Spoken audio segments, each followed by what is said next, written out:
Hi, hello everyone.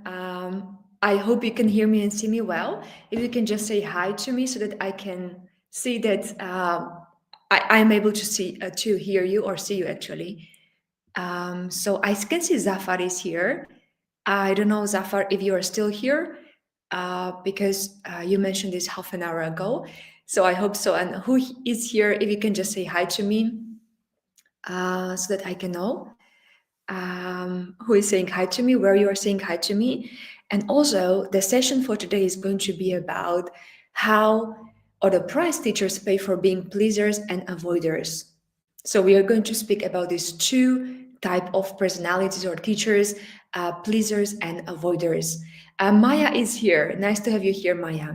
So let me just introduce the topic to you and then we can just dive in. So, as you know, I'm doing these mindset sessions every other week on Wednesday at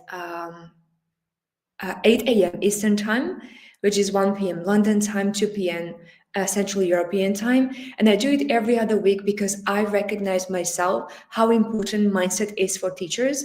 And being a teacher myself, I know that many things I could have done even better in my life, but these two saboteurs of being pleaser and avoider have been discouraging me from different things. And I know many teachers as well, because I've been speaking to quite a few teachers already over these past few days, weeks, and months.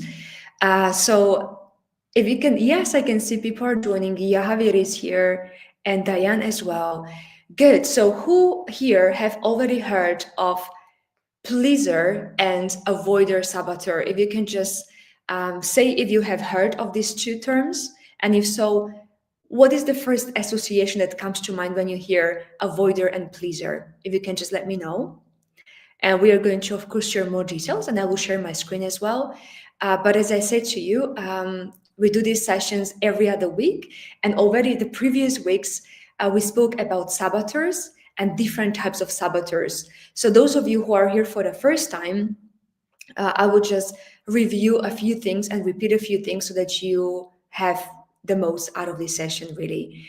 Okay, so let me just share my screen and then go through it step by step with you. Okay, so if you can just let me know if you can see my screen, that would be very helpful. So can you see my screen, please? If you can just let me know. I hope you can. Okay, so again, the session for today is about the price teachers pay for being pleasers and avoiders. And again, just to remind you, those of you who weren't here in the last session where we spoke about the general definition of a saboteur. So, what is a saboteur? It's a negative voice or self sabotaging thought or behavior that you have in your mind that holds you back. So, all this negative voice that is there and is there automatically. So, what is very interesting about saboteurs is that we don't even know. Very often we have them until we become aware of it. So, very often these negative thoughts that pop up in our mind are there automatically. And we have about 10,000 to 70,000 of thoughts every single day. And unfortunately, the majority of those thoughts are very often negative, and we call them saboteurs. So when we are in that negative thought for longer than 1 second, then we are sabotaging ourselves. And as I was explaining in the previous sessions, there are different types of saboteurs. So it's judge, stickler, controller, hyperachiever, hyper-rational, hyper-vigilant, pleaser, avoider, victim, and restless. So all of us have this main or core saboteur, which is judge. And then all the others that you can see on the list, these are accomplice saboteurs, kind of like assisting or helping saboteurs. And we developed them or some of them in our childhood when we were little children and we didn't know how to protect ourselves, how to get love from other people, approval and affection. So we were relying on our natural strengths that we had, but saboteurs are actually overusing those natural strengths. So that's why we develop saboteurs, to protect ourselves. And that's the best thing we could do as children, again, to protect ourselves and to feel loved. But as we become adults and as we live our lives, we don't really need these saboteurs to be part of our life, but we still stick to them, or we still cling to them, or they are still present in our lives because we even forgot we are carrying them with us all the time. And I really like this analogy to use to demonstrate this topic. And the analogy is about, let's say you break your leg when you are a child, and of course you need to put your leg in a cast because then it would get even more hurt and it would be damaged. So you need to protect it and put it in a cast. But you may need to have that cast for maybe, I don't know, 1 week or maybe 1 month or maximum like 3 months or 6 months, but not anymore. And with saboteurs, it's the same thing. It's like a cast that is kind of protecting or was protecting us at some point when we were children. And when we face difficult situations, but then in our adulthood, we don't really have to have this cast on our leg anymore. We don't have to have these saboteurs, but we don't sometimes know about it. So this is the difference between having this saboteur and then just using the natural strengths that saboteur is overusing. So please let me know if this makes sense so far. This is just a quick repetition before we dive in avoider and pleaser saboteur. I can see more people are joining. Brilliant. Nice to have you here, everyone. If you have questions, please just ask them as I explain things, and I will be able to get back to your questions. So today we are going to speak about pleaser and avoider. So if I say pleaser, who here feels like, yes, I do have these tendencies to be a pleaser? Just say yes, or me, or pleaser, so that I know. So who here feels like you have this tendency of being a pleaser? I think very often as teachers do have, these tendencies. I definitely did for a long time. And I'm going to describe to you what this pleaser actually means so that it makes more sense. Nicola is actually saying in my 20s and 30s, no more. Yes. Yes, Nicola, that's good to hear that. And Javahia is as well saying that she does resonate with this. So what is this pleaser about? Let me just share my slides about it. So the pleaser saboteur is that little voice convincing you that you put everyone else's needs first, even if it leaves you drained and overlooked. So this is actually the situations where we want everybody to be happy around us. Either it's our students or maybe their parents or our colleagues or even our family members, our friends. We want them to be happy, but very often at the expense of our happiness. And we feel like we have to sacrifice, or we feel that the only way to get love and approval from other people is by pleasing them. And again, this can have different forms and shapes. When we are saying certain things we don't even mean really, but we say them because we know we could hurt somebody else if we didn't say them, or we know we will please somebody else this way. Or it even means maybe not sharing the real feedback, the real honest feedback we would like to share, but it's more like being kind of lovey-dovey about the situations. Or it very often means as well just saying yes to many things and overcommitting, or even doing things for free for our students and for other people. And again, it's very often at the expense of our own well-being and our own boundaries. So very often there are no boundaries, but the true kind of like difference is, and I will explain the natural strengths as well. So somebody with natural strengths of a pleaser is somebody who seeks harmony, who is very good with emotional intelligence, who can feel other people's intelligence, other people's emotions, kind of tune in those emotions and feelings, or somebody who has very good customer service or very good kind of teamwork spirit. So these are very good and natural strengths, but again, when they are overused, they become too much. And this is not very good. And there is this big lie of the pleaser who is saying, oh, it's very good to please other people because this way they will love me. But it's not really true, because very often when we give something or when we do something for other people, but we don't genuinely want it, then very often it's again at the expense of our own well-being. It's kind of like sacrifice, and then we feel resentment if we are not getting back. So that's one thing. Another one is, it really is kind of like one way communication, or like a one way road, in a way, like we are only giving and not really receiving, because we don't even say what we really want, and then other people can even feel guilty or maybe frustrated that they don't even know how to give as well to us. So that is kind of the description of somebody who is a pleaser. But again, the pleaser overuses the natural strengths that we would have, and those ones I already mentioned. So I would like you to tell me what you think about this, or if you have any questions so far about anything what I'm sharing right now. Any questions are welcome. But it's so very important to realize this, because very often I really see teachers who do teach different skills or languages or different subjects, and they are afraid to increase their rate because they feel that this will create conflict and people will not like them and people will not approve kind of their action. So they rather want to work for free or at a very cheap or at a very low hourly rate.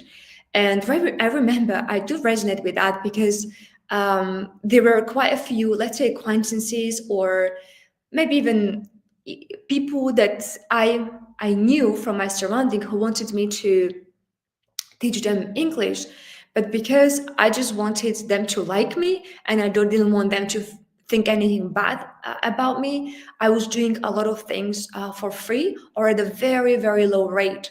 And in this way, I thought I was helping them, kind of like giving them my service for free or at a very cheap, affordable rate.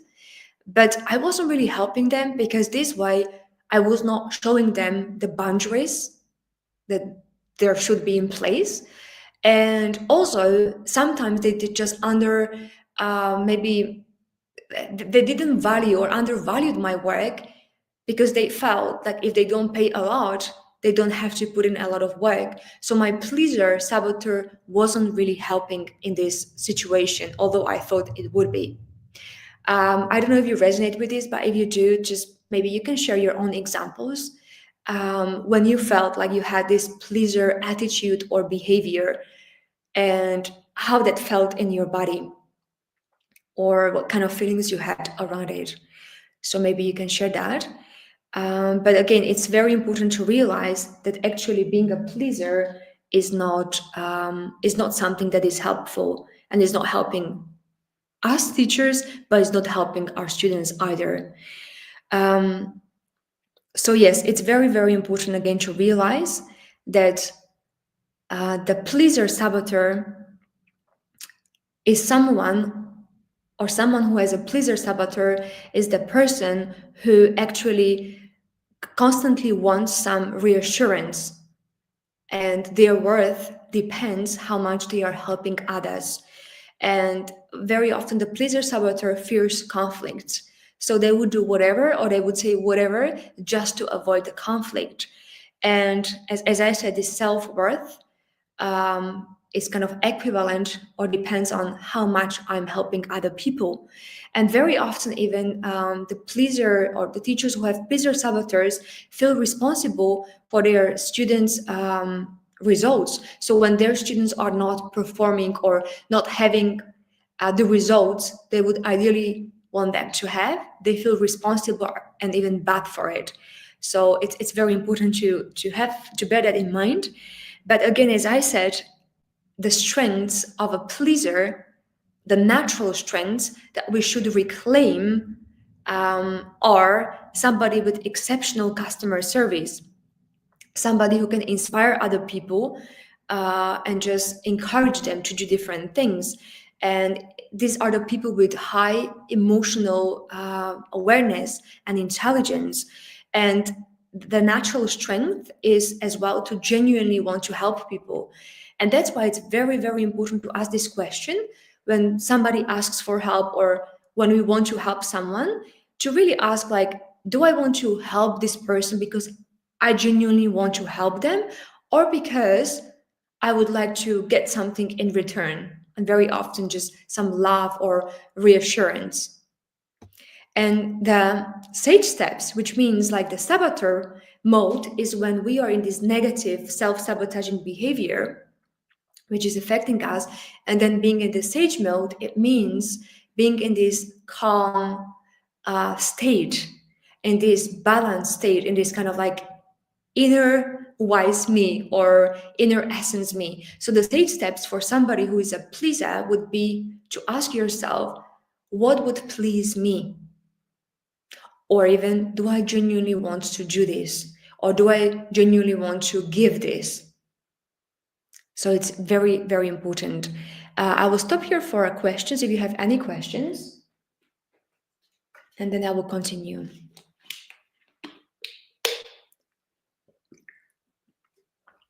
So Java here is saying, yes, I also met with this kind of situation right now. I try value my impact in any cases. Yes. So that's very important.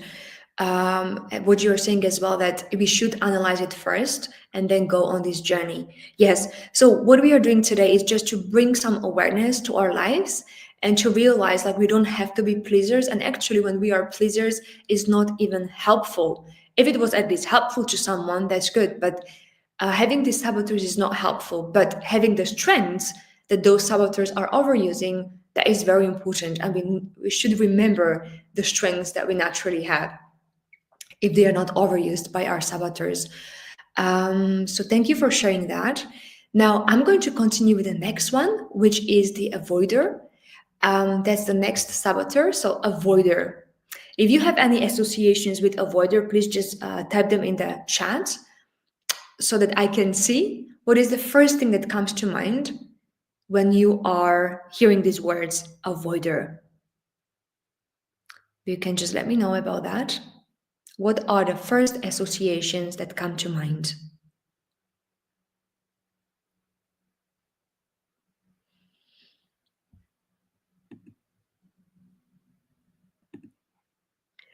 Java here is asking a question. Is it necessary be part of pleaser in any environment? Okay, so yes, so just going back to the previous saboteur we discussed, the natural strengths of a pleaser are amazing, and these are great strengths to display, to use, and to show to others, and to be proud of.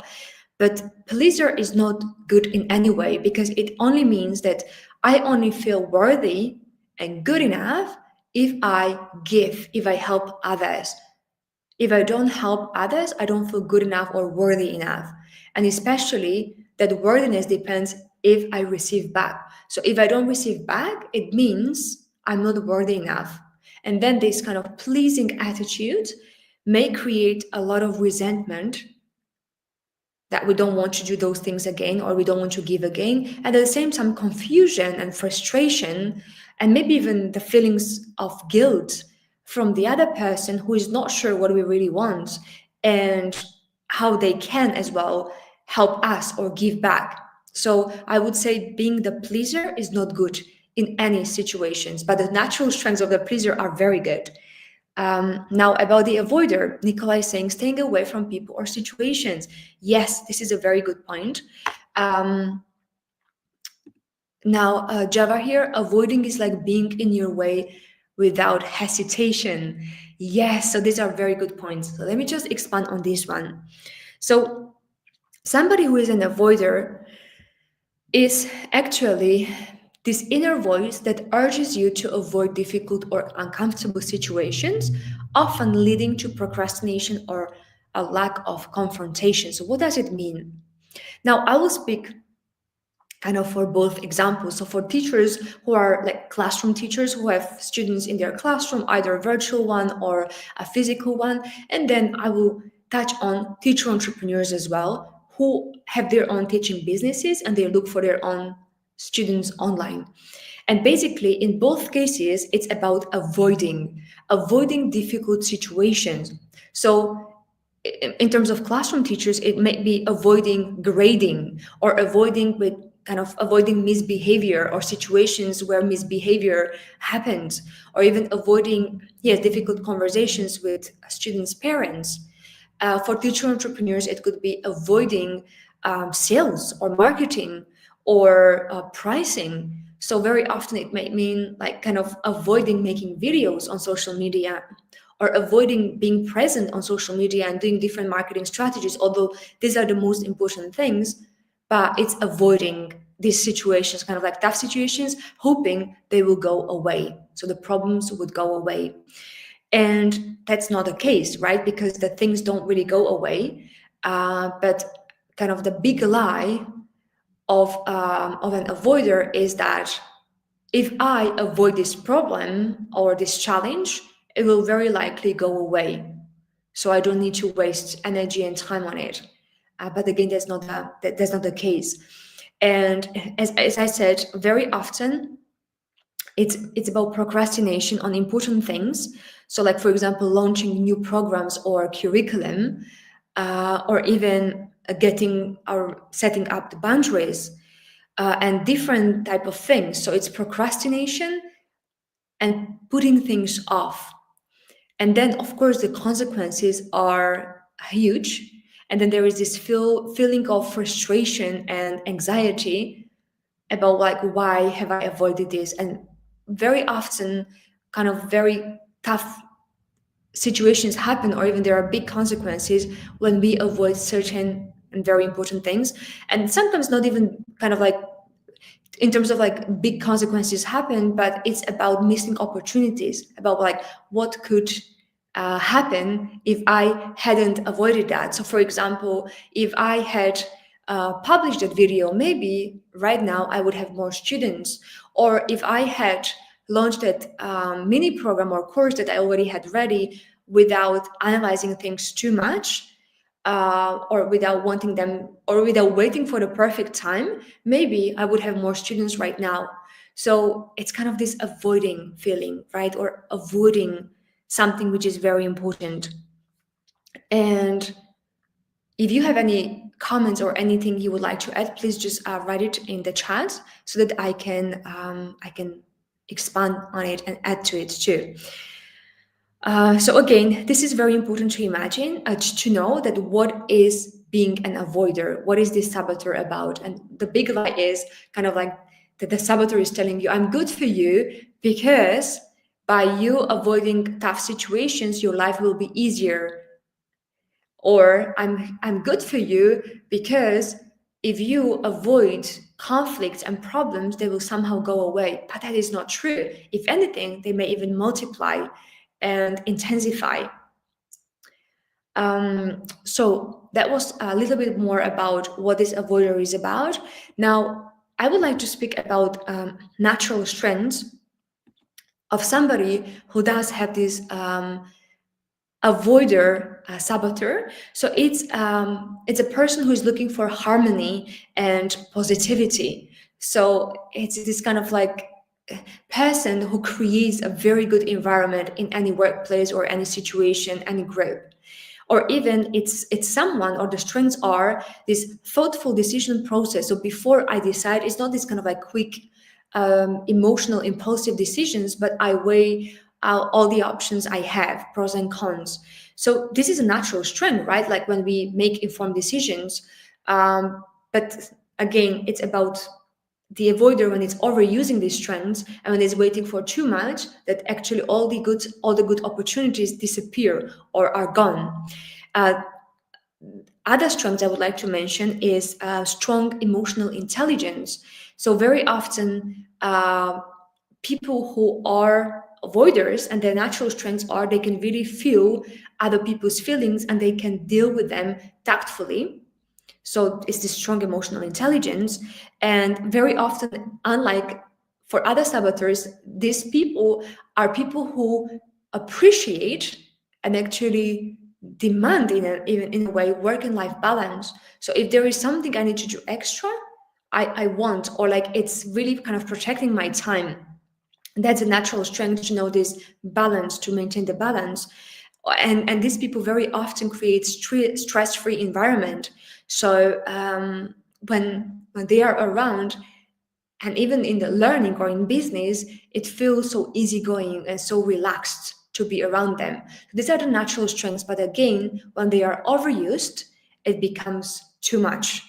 It becomes too much, and then it's over focused on the positivity, it's avoiding all these important things or procrastinating on important things, and very often saying yes to things which we don't really want to do, or even doing them for free, or even really getting underpaid for the things that we do. And I feel like this is something that quite a few teachers experience. Now, let me hear and see what you are saying here. Zafar just joined us. Nice to have you here, Zafar. And Java here is saying, I think it is absolutely good a way for diving into something new, especially in teaching. Yes, definitely. And kind of very often, um, the avoiders or the people who have this avoider saboteur, they are avoiding things because they prefer to maintain this harmonious state. And very often the new challenges or something which is outside of their comfort zone may not be harmonious. There may be challenges, there may be confrontation and obstacles. So very often avoiders kind of avoid this kind of situations. So this is the opposite of growth mindset. This is more of a fixed mindset that I will stay where I am, trying to avoid anything new because I may get hurt, or there may be some kind of confrontation or problem. So yes, so that's very important. Now, what are the sage steps? Meaning, how can you switch from being in this saboteur mode of an avoider and shifting to this sage when you are calm and present and you are just using the strengths of the avoider? So the steps are just make the first step. So that's why very often when people procrastinate, for them it's very important to identify what is the first step I need to make, and then make that step fun, and don't forget to celebrate. So let's say you're avoiding making a video where you would present yourself or introduce yourself to the people on social media so that you can potentially attract new students by them knowing who you are. So what would be the first step? So if you just say, okay, publish a video, that may be a big thing. But maybe the first step would be outline or make an outline of what I'm going to say in that video. You may spend 10 minutes on it and just kind of point out, let's say, 3 or 5 bullet points in that 1 minute long video that you want to say. That will be the first step. Then the second step would be to rehearse it, right? Maybe the next step would be to record it, right? Then another step maybe to edit the video and then to publish it. So if you just make the first step, it can be very small step, then it starts, or like it moves you in the right direction. And then when things start happening or get started, and even, for example, let's say there is a difficult situation that you have to discuss with your student's parents, and you are really avoiding that situation or that conversation for a long time, maybe the first step would be just to find out, or like to kind of, yes, maybe to highlight or write down what are the things you would like to discuss with that person. And then just look up their mobile number that maybe you have on your system, and then just call them. So kind of like making those steps easy and small so they are achievable and kind of easily measured when you do them. And it's very important to make it fun. So maybe you can even have somebody else that would hold you accountable, and maybe you will send them a selfie of you making that phone call, or maybe of you making that video to make that process really funny, and even to reward yourself, which is very important. And the celebration, it is very important because the more you do what you said you would do, the more you will improve and strengthen your self-efficacy, which is this belief in your own abilities or capabilities that you do what you say you will do, and you don't avoid those things. So this was a little bit more about avoider. If you have any questions about this, just let me know, or maybe your personal examples or situations that you would like to share.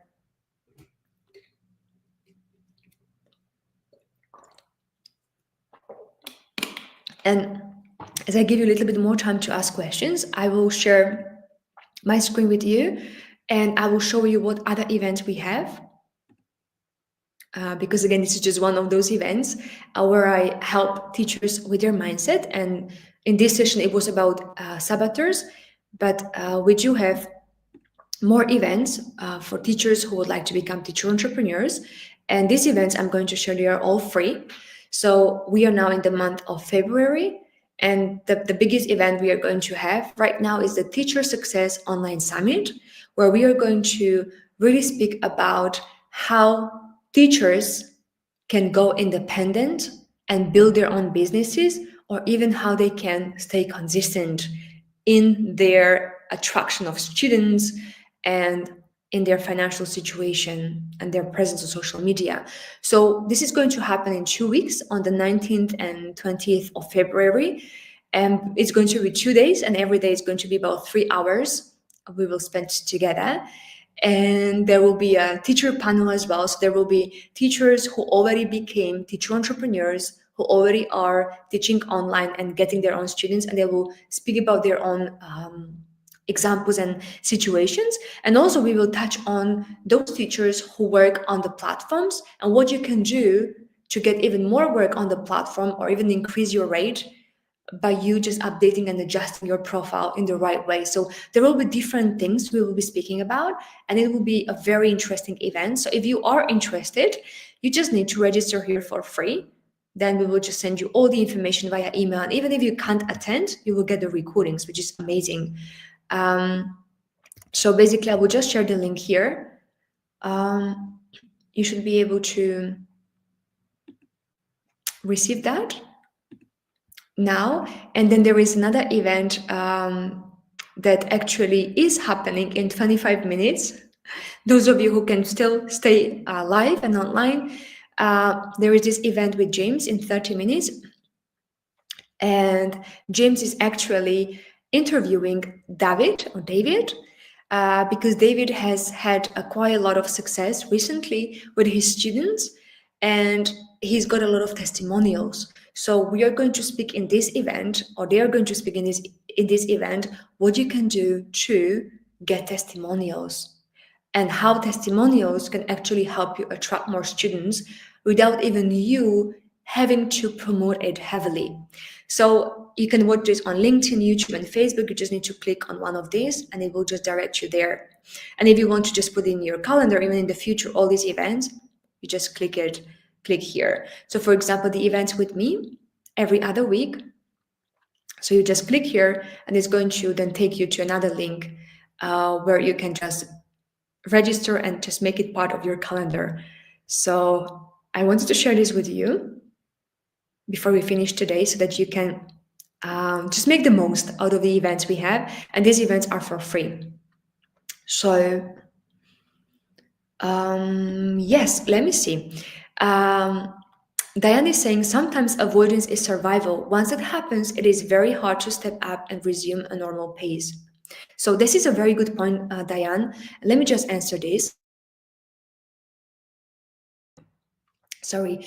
So basically, yes, that's why the saboteurs are useful when we don't know how to use our strengths in a balanced way. So we don't necessarily need the avoider in our life, but yes, there are sometimes situations where we use avoider, but it's very important to know or to realize that, okay, right now I'm letting my avoider be present here.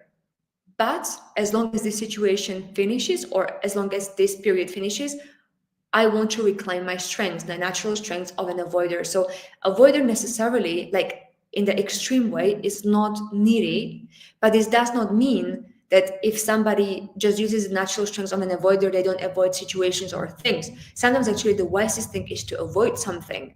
But the problem here is avoiding to such extent that nothing gets ever done, or waiting for this perfect time and then all the good opportunities are gone. So when this avoider gets into extreme, then when it's not helpful, then it's sabotaging us, and this is when we are discouraged, or this is why we are not getting where we want to get in our lives. Let me know, Diane, if this makes sense, or if you would like to add anything else. And Eloisa is saying, hi, I was able to see some of your speech.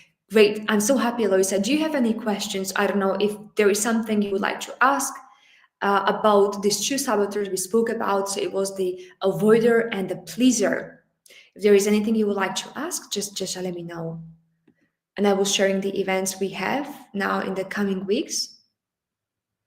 So for those of you who would like to, oh, I don't know if you actually got the link. I hope you did. I'm going to share it again, but we do have a lot of other free events in the coming days and weeks. Let me just share them with you so that you can attend them if you want to. Good. Diane is saying it makes sense. I'm happy and good. So if there are any other questions, I will be happy to answer. I can stay for 2 more minutes and then we will just wrap it up here. But again, today we spoke about the pleaser and avoider, and then I'm just going to show you what we are going to speak about in the future session. I will just share my screen again. So, as I said, today we spoke about pleaser and avoider, and in the next session we are just going to speak about the last two, which is victim and restless. So victim is someone who is having a lot of emotions and wants a lot of attention from other people, and very often kind of like feeling sorry for themselves and feeling like they want to blame everybody else for their situation.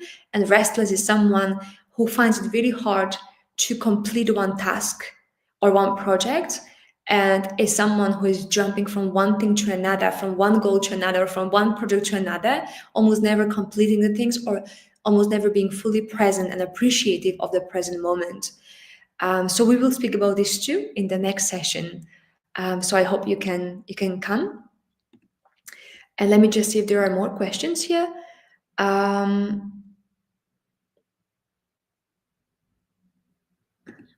So yes, Eloisa is saying, I do have, but with a baby not letting me write.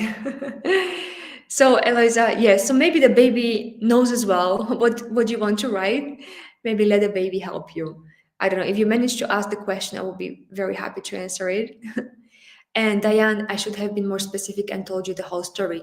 You can always do that, Diane, if you have a question, like specific question about your situation, because yes, it's not like black and white.